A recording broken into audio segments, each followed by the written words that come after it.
our State of the U.S. segment tonight, Congressman Steve Scalise and several others were shot by gunman James Hodgkinson yesterday.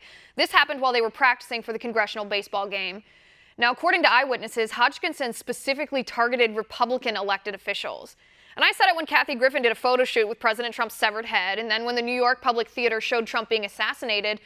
Violent rhetoric, it does have consequences, and we may have witnessed them yesterday. Watch. So we went to the car. I was in the back seat. Jeff was in the front passenger seat. His staffer was driving, and an individual walked up to us and was kind of abrasive. He said, "Hey, is those Republicans or Democrats out there?" Jeff said they're Republicans, and then he turned and started walking towards the field. I just want to let people know that he wasn't evil, that he was, I guess, tired of some of the politics that are going on. He was passionate in what he believed in. Would you call him an out-of-control guy, or was he pretty much in control? With me now, former Chief of Staff to Senator Mike Lee, President of the Sutherland Institute, Boyd Matheson. Boyd, always good to see you. Good to be with you, Liz. All right, Boyd, answer this question. And this is I think, been the debate ever about violent rhetoric ever since the tragedy happened yesterday at the congressional baseball practice. On Twitter, online, on television, between friends, certainly on people's Facebook pages. The question of whether the climate, the environment, the divisiveness that we've seen in our political environment the last 15 months since these campaigns began, does that sort of violent rhetoric contribute to events like this where people are attacked and shot for their political views? I think it does definitely contribute, because the more we create this environment where people feel like we are so divided. I'm actually one of those who believes we're not nearly as divided as a lot of our political people on the left, and some on the right as well, want us to believe. And so it does definitely contribute, where you've got both sides, constantly sending out email donation letters, saying how awful and how terrible these people are. We got to get to the principles and the policies. As conservatives in particular, we have to have confidence in our policies and in our principles and trust that that's going to carry the day. We don't have to go to where some of these other folks are going. No, and sitting here, I've talked about this too. We've talked about this off the air a lot in our office, how the idea that someone else's rhetoric can be responsible for your actions, that's not logically congruent. I would never sit here and say, oh, the Democrats calling Republicans racist and evil and misogynist and homophobic and xenophobic and all the other names, that is certainly not what is responsible for this lunatic opening fire. But I do think it's fair to say that it feeds things that are already festering. And we do have to be cognizant of what we say, because it does impact other people.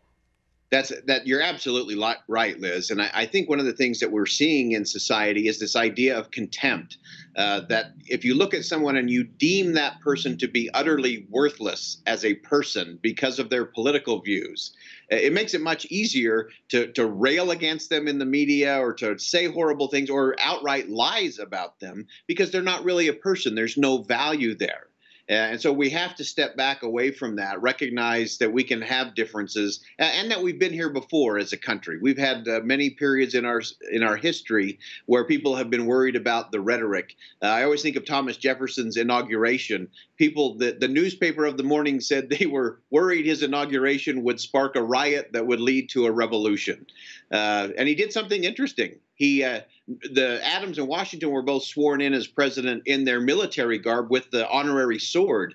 And Jefferson left that at home and came dressed as an ordinary citizen. And some of us just need to learn to put down the verbal sword, whether that's on Twitter or Facebook or in person, and get back to the policies, the principles that really drive the country. Right. And I suppose I'm too young sitting here to be cynical about human nature. But when you talk about people on the other side of the aisle, and this is actually true for both Republicans and Democrats. This is not purely a liberal thing, although yesterday and today it's manifesting from the left, unfortunately. But when you talk about someone believing that the opposition is worthless as a human being because of their political views, we can see that. I want to show a tweet on the screen right now. It's from Sonia Gupta. She tweeted, and I quote here, "Before you start dropping to your knees to pray for Steve Scalise, remember that he's a racist piece of blank and a hateful bigot."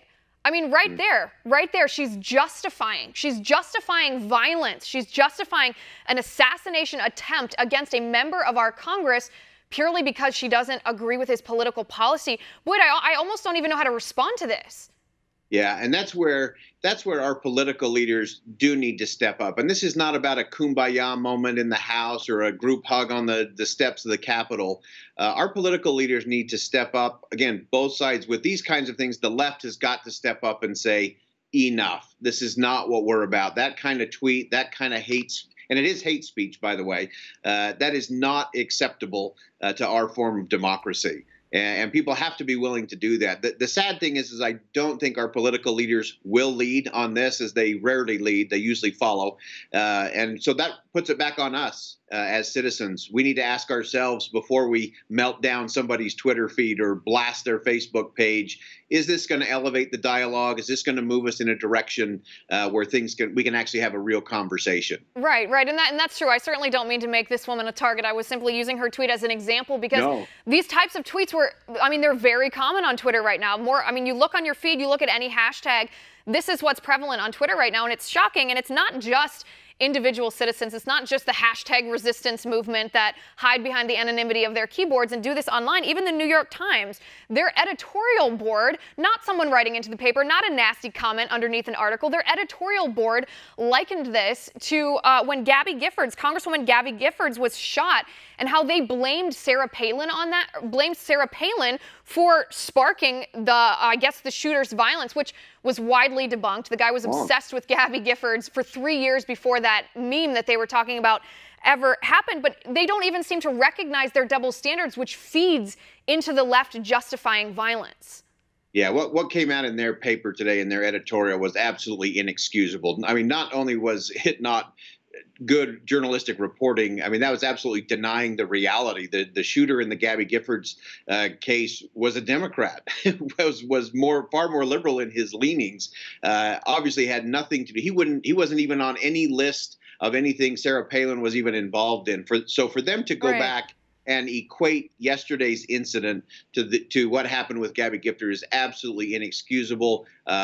Unconscionable, really, and doesn't help us move the dialogue forward. That's the problem. No, it not only doesn't help move the dialogue forward, I would propose that it is somewhat what feeds into the festering of this political violence. It justifies it, and there's no excuse for it.